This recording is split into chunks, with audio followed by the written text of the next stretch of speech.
Elizabeth Clee with Our Clark TV 36 here in the studios today with two special guests. I have the principal of A.L.J. High School, Tara Oliveira, and Detective Brian Soos from the Clark Police Department at the end here. We're here today to talk about something really important, and it's driven by our students at the high school. You know, it's that time of year where our students get, I guess we can call it senioritis, summeritis, any of the things you want to talk about. So we're going to talk about all the things happening this time of year between parties, proms, graduation, and the myriad of events that happen in between. And they're both here to give some guidance to parents and to guardians about how we can help our teens get through that period of time, have the most fun in the safest way possible.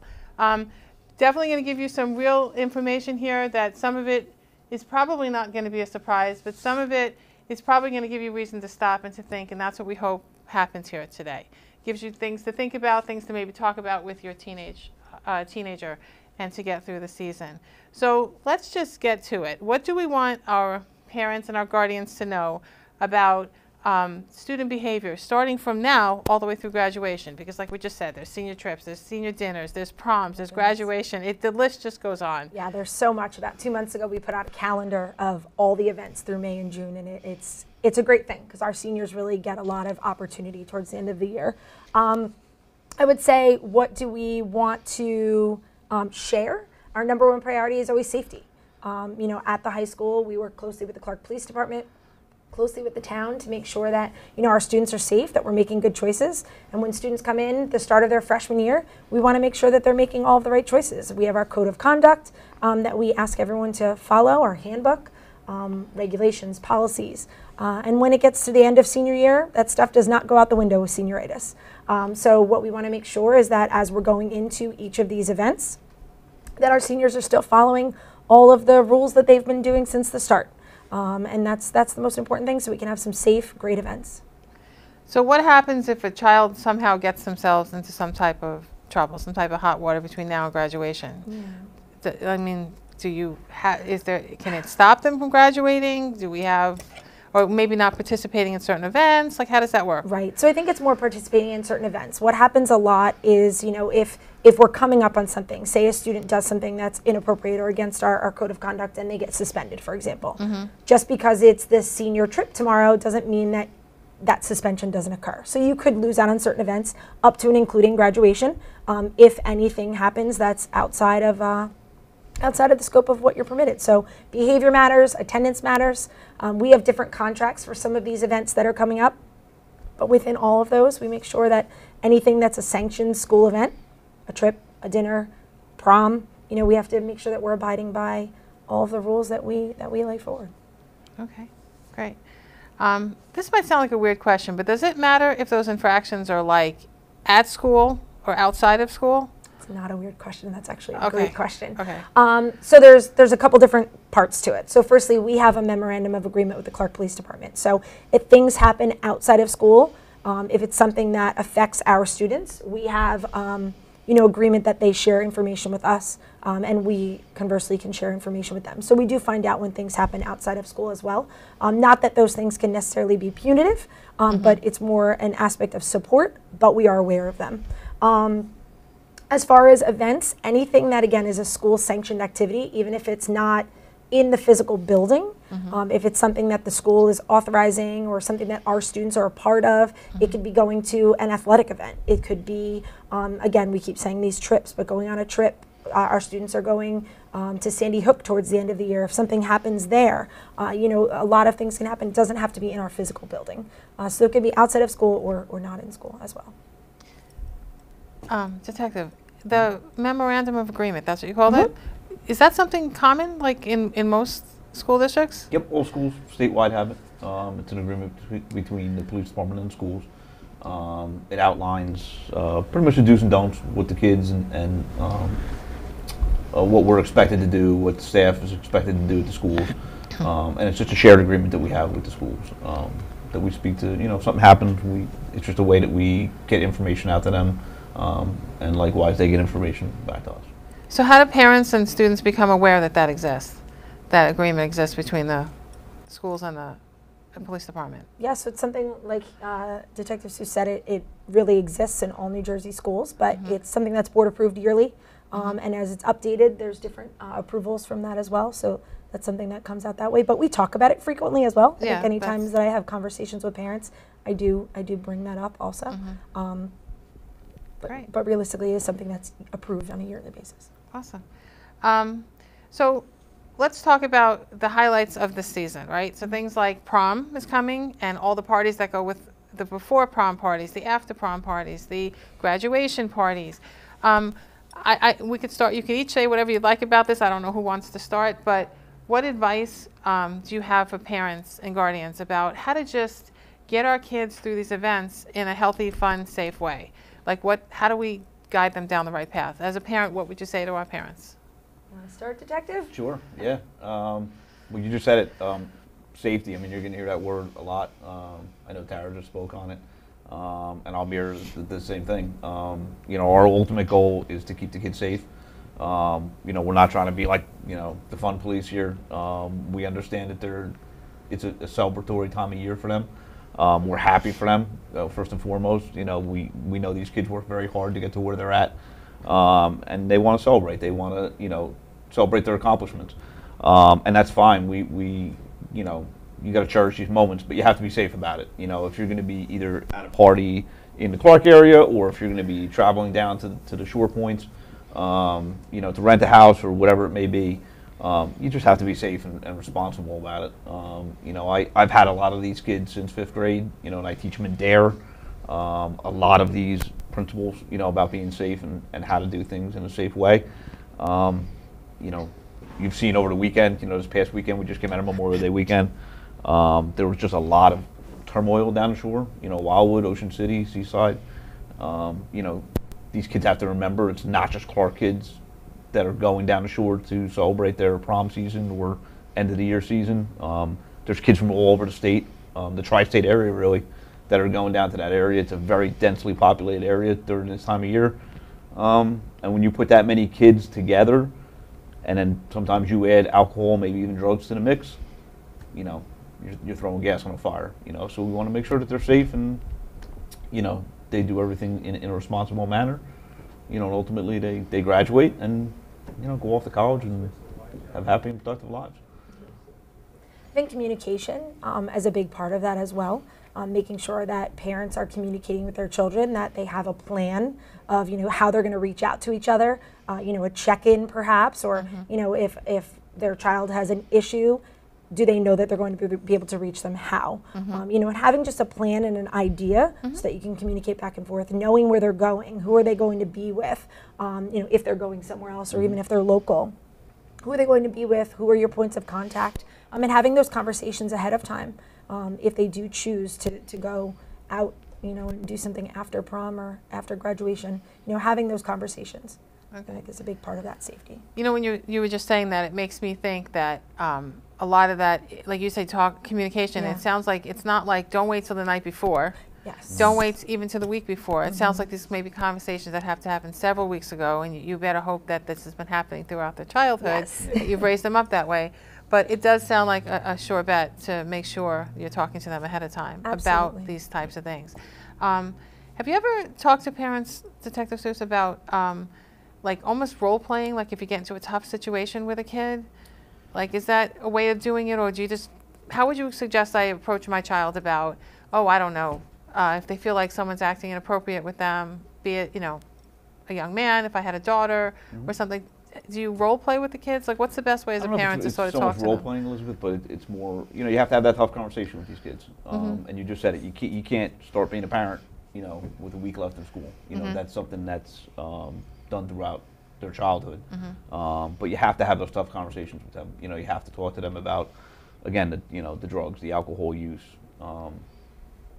You know, with the girls, a lot of the sexual assaults and stuff that are going on down the shore, just in the area in general. You know, especially, you know, girls going off to college and stuff, and boys as well. It's just having that tough conversation. You know, it's not so much role playing, but yet you have to have that dialogue with your children, that you're able to sit down with them and have those conversations. You know, a lot of parents can do it. Some parents can't. You know, but that's what we recommend to the parents, is you sit down with them and talk to them. I have 2 daughters. You know, I have a college age daughter and a high school age daughter. You have to sit down and talk to them about that stuff. That's part of being a parent. You know, I have to share one funny thing. I remember with both of my boys, but in different ways, I would have to have conversations with them when we were in the car. Whether I was driving or they were driving, one of us was not looking at the other one, right? Yeah. So if I had to say something that felt embarrassing or was, you know, weird to talk about with my kid, that was always the best time to do it for us. And it was just because, first of all, they're locked in a moving car. They're not going anywhere. So they can't get up and leave the room if they don't want to hear it. Yep. But it was always a way that I found to talk to my kids that sort of worked. And I know a lot of times they were just sitting there rolling their eyes, thinking, Mom, please stop, please stop, please stop. But it worked. Yep. Yeah. Are we there yet? Yeah, exactly. All right, so let's talk about actually the big night, right? Like prom night or a big graduation party night, but specifically prom night because they're not under your watchful eye, right? If you're throwing them a graduation party, you have a little more control. So tell us first, for A.L.J students and their guests, what do we expect from them at prom? Yeah, so I feel like I said a little bit earlier as far as, you know, we have our school policies, we have our handbook, we have our code of conduct, but we also have a separate contract that students have to sign for prom. Guests as well, so whether they're guests from inside of the building, whether they're guests that go to a different school, whether they're guests that have graduated and go to, you know, a local college or university, we make sure that they're following all of our rules, so to speak. Within that is things as silly as proper attire, right? I mean, you need to come appropriately dressed, you know, making sure you're not under the influence of anything. Students can't have any paraphernalia on them, anything that would violate our drug and alcohol policy, and then just behaviorally, you know, acting appropriately with the occasion. And that's all embedded within the contract. Students sign it, parents sign it. We're looking for it to be a celebratory event. This is the reason that proms came about, right? And the way that promenade, like proms came about and when they first started is to kind of this culmination and this ending of something and starting something new. And so it's really supposed to be this celebratory event and it's supposed to have that air to it. Right. And so we want to act in accordance with that. So we ask our students to do that. Okay. And do you guys have, either one of you had any suggestions for parents of what they should have in place the night that their kids are leaving to go to prom? Like for themselves, for their kids, just what are things that maybe, you know, if it's your first kid going to prom, maybe you're not thinking, like what should be in place before they leave the house? You know, a lot of times as far as transportation, I think transportation gets to be a question mark sometimes. We've had and I've seen buses break down and know what's our backup plan. Oh boy. You know, who's going to be a contact point if something happens. So I think, you know, going back to that communication piece, that communication ahead of time, but also making sure that you have a plan for, you know, if this occurs or, you know, if you make sure that your child gets there, if they're driving themselves, because we do have that. We have limos, we have students that drive themselves. So I think, again, just keeps going back to me as that communication piece and making sure that we can get in touch with one another if needed so we can work through any situations. Anything else you could think of? Yeah, communications is big. I would also implore the parents to speak to the kids, you know, about driver safety. You know, not so much, you know, drinking and driving. I mean, that's important as well. A lot of times it's not, you know, our kids going to the prom, it's other people on the road. You know, this is a congested time of year. A lot of people are traveling. Again, a lot of these kids are going from the prom directly down the shore. You know, they're in heavy traffic, you know, situations. They have a lot of kids in the car with them. We just ask that they drive, you know, safe, you know, not to speed, not to rush to get to where they're going. That shore house is going to be there, you know, whether you get there in an hour or you get there in 3 hours, you know. No parent wants to get that phone call that something happened to their kid because they were driving in an unsafe manner. So I would stress to the parents to have that talk with them as well. Like, you know, drive safe, keep the appropriate amount of kids in the car with you. You know, we don't need to jam 7 or 8 kids into a car.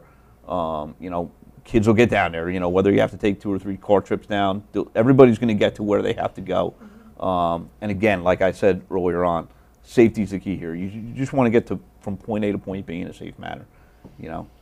All right, awesome. So I guess I almost feel like I need to make a drum roll right now because I want to talk a little bit about prom weekend. And any time in my experience that I've talked to parents about prom weekend, you have the people that see it clearly as a rite of passage and you have people that clearly see it as a hard pass. Like, I don't want my kid to do that at all, or I want my child to do it. So I guess my question would be, we talked a little bit just now about prom night safety. A lot of that obviously applies to the actual prom weekend if they go away. But what are some of the common things you see that go wrong? And then let's talk to our viewers about how to avoid them, how to help our children avoid them. So what do we commonly see and how do we get around that? Yeah, I think a lot of times this is often the first time that students have really been away and, you know, a group of kids by themselves or in some way, shape, or form. And so there's that whole testing the limits. So I think because of that, we see some things that go wrong. Yeah, definitely. Alcohol poisoning. Yeah, again, I mean, alcohol poisoning is huge, you know, and whether it's a rite of passage or it's a hard pass, again, that's up for the parents to choose. Yeah. If it is something where the kids it's a rite of passage, they feel they have to do it, you know, because generations before them have done it, that's fine. You know, I mean, we can't tell them no. I mean, if they're going to do it, they're going to do it. You know, but if they're going down there, they have to understand they're not in Clark anymore. You know, they're going down into different towns and cities. The rules may be different in different areas. You know, I know for a fact the shore towns are very strict during this time of year. The police have a zero tolerance down the shore for those reasons, you know, because they can't be dealing with giving warnings out over and over and over. So when the kids do get caught drinking or getting into a fight, you know, anything along those lines that's criminal, they're going to get arrested, you know, and they have to understand that now they're 60, 70, 80 miles away from home and they're arrested. You know, now a parent has to come get them because they're a juvenile in most cases. You know, so you're taking an event that should be a celebration and should be a good time that you know, everybody's enjoying, and now, you know, again, we're making it into something where parents have to drive down there, and that's on the low end of the spectrum. I mean, you know, again, we don't want to have a parent get a phone call that something really bad happened to one of their kids, and now they have to drive, you know, forget a police station, now they have to drive down to a hospital or something like that because their kid was injured or, God forbid, killed because, you know, something happened to them in another town. So again, I'll keep saying it. It's all about safety and communication and responsibility. You put those things in place, and you're going to have a good time. If you don't, you know, again, you're just rolling the dice that something bad could possibly happen. Yes, that's No, I was just going to say one of the other pieces of, you know, Yeah. when something that a parent could make sure is that their child understands to be mindful of your surroundings. It just was popping into my head because, you know, you're down there and you might want a buddy, like have a trusted friend that always knows where you are. You kind of keep an eye on each other, you know, little things that you put into place as you're going into situations that are outside the norm for you. But being aware of what's around you, who you're interacting with, who's interacting with you, you know, you never know. You can control your own actions, but you can't necessarily control the actions of others. Right. And so when you're in an unfamiliar or a non-day-to-day place for you, being aware of your surroundings is a big part of ensuring that safety. Yeah, huge. I think one of the things we also talked about was, this was a previous conversation you and I had about sometimes some of the homeowners that rent homes are a little unfair, unsavory, I don't know how to say it, Yeah. that they'll triple book. Yeah. You want to talk a little bit about that? Yeah, I mean, again, I haven't rented a house. I mean, I'm 48 years old now, you know, so my days of renting shore houses are over. But, you know, going back to when I was in high school, you know, renting houses down the shore, a lot of these renters they'll triple, double or triple book houses for a weekend with the sole intent of just, you know, that first group of kid comes in, they do the most minute thing and they boot that group out, and the next group comes in a couple hours later. They wait for them to do something very minuscule. They're kicked out, and then they have a third group in, and it's all about the money. It's all about a lot of these renters collecting money from these kids, taking advantage of these kids for just doing very, you know, minor things. So the kids have to watch that. You know, a lot of times they're paying a good amount of money for some of these houses down the shore. You don't want it, you know, ruined for, you know, something dumb, really. Right. And I'm assuming that these kids probably don't have much of a leg to stand on by calling the police because they probably don't want the police involved for fear of whatever, right? Yeah, the police would rather have less people down there than more. So, you know, if they're getting booted, you know, that's good for the police that are down there, you know. What other things can you think of safety-wise? You've covered a lot of them. Yeah. Do you think of any other ones that we want to share? Or, I mean, I will throw one basic one in there, like how about keep your cell phone charged, right? So if you need that help we talked about, Yes. you can get to it.